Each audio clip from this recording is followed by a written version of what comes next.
Like many of you, I've not been enjoying the movie industry lately, barring a few pretty good hits here and there. This year alone, most of the movies that I've seen have just been pretty much terrible, again, with just a couple good ones sprinkled in there. And I've really been trying to think of why. And I know a lot of people will blame it on, woke messaging, trying to resurrect dead franchises, diversity, hires, a lot of different things that people have just disagreed with. And while I agree with that being the case for some of these issues, I think the biggest issue is something completely outside of that. I think the biggest issue is the entertainment industry as a whole. Things like Indiana Jones is one of my first examples. I grew up watching Indiana Jones. I grew up, I don't know how many times I watched the VHS of Temple of Doom, and I loved it.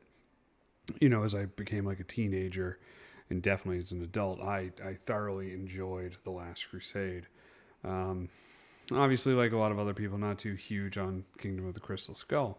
But if you notice something about the Kingdom of the Crystal Skull, that even like this movie doesn't really have, you had Shia LaBeouf. And now, I'm not talking about Shia LaBeouf personally, but if you take the age of Shia LaBeouf, I think he and I are within a couple of years of each other. He played, Indiana Jones's kid in that movie. And it was a character that the demographic that originally was watching Indiana Jones could kind of relate to. Because, young men that grew up watching that series as children are growing up, becoming adults, and now they see somebody that they also watched as a child, kind of the same age as them. So, they were able to connect into that story. One of the reasons why my demographic connected to characters like Indiana Jones so much is because we didn't have any other choice. Back in the 80s and the 90s, the vast majority of your animated movies came from like Disney, and they were really geared to be happy, fun, and most of them were geared to young girls. And most of the young boy entertainment like this would have been, Indiana Jones.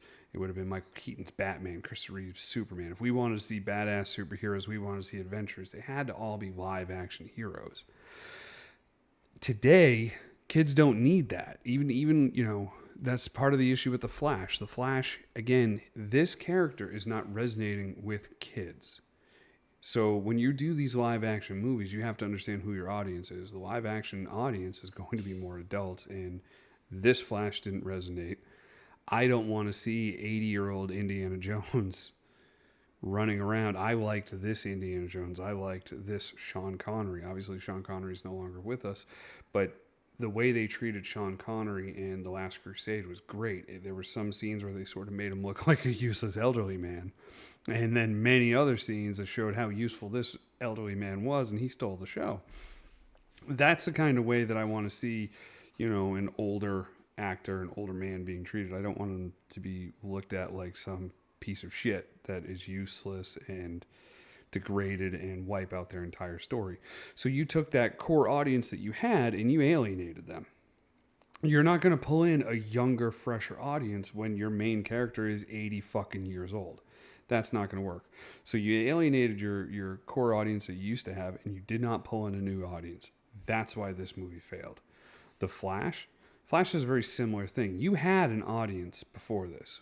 While it wasn't as big as, say, Marvel's audience, although arguably it's getting there now, you needed more time in the Snyderverse. The Snyder Cut definitely proved that stuff was going well. Most people wanted Henry Cavill back. This movie comes out, again, no one connected with it. There was no point. You brought back Michael Keaton. Great. You're bringing back Michael Keaton as Batman, who kind of run into the same problem. Michael Keaton's in his 70s. Now, while I grew up watching Michael Keaton as Batman, I thought Michael Keaton was awesome. Guess what? Henry Cavill, same age as me. So again, you had a Superman character who was the same age as me. You had Ben Affleck, who's a bit older than me.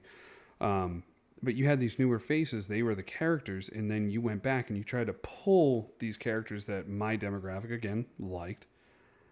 And then you need to pull these characters from our childhood. I liked Michael Keaton as Batman.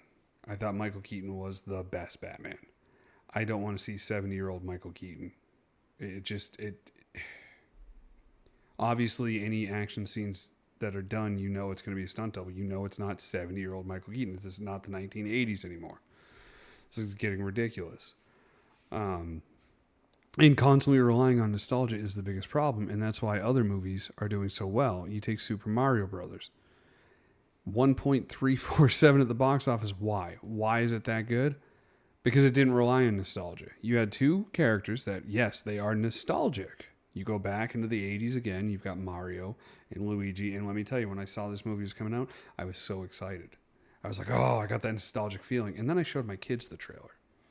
My kids don't really know much about Mario and Luigi. The second they saw that trailer, they were excited. It was the colors, the story, the action, the jumping around. Kids wanted to see this movie. Kids that didn't have a connection. And I can tell you this, ever since they have seen this fucking movie, they will not put my Switch down. And all they say is they want their own Switch for Christmas. So I have a feeling that for Christmas, 2 new Switches are going to have to be bought. Same thing with Puss in Boots. $484.6 million. Puss in Boots is, again, it's an older franchise, but again, it wasn't relying on nostalgia. If anybody actually saw Puss in Boots, it was a fantastic movie. The animation was great. The voice acting was great. Everything about the movie was good. There was no politics. There was nothing. It was just a good family movie that didn't rely on, like, even though it's a new story from the fairy tale Shrek, but Shrek had nothing to do with the movie. They weren't reeling back and playing on your heartstrings of this and that. It was its own new, fresh story. Same thing with Mario Brothers. That's why these movies are all starting to fail, because we're getting the same shit over and over again, and it's terrible. Or they're trying to dig back and get us to remember what it was like 20 or 30 years ago, but you can't do that. You can't give me Harrison Ford, de-age him with some AI program, and convince me that it's 1989, I'm waking up and I'm popping a fucking movie in the VCR. It's not happening, and you people are just terrible for trying to make it happen. But that's why movies are failing. We're not getting new ideas. We're just getting resurrected old things that are hoping to pull on your heartstrings. And you know what? We need to keep speaking with our wallets and not show up to these pieces of shit.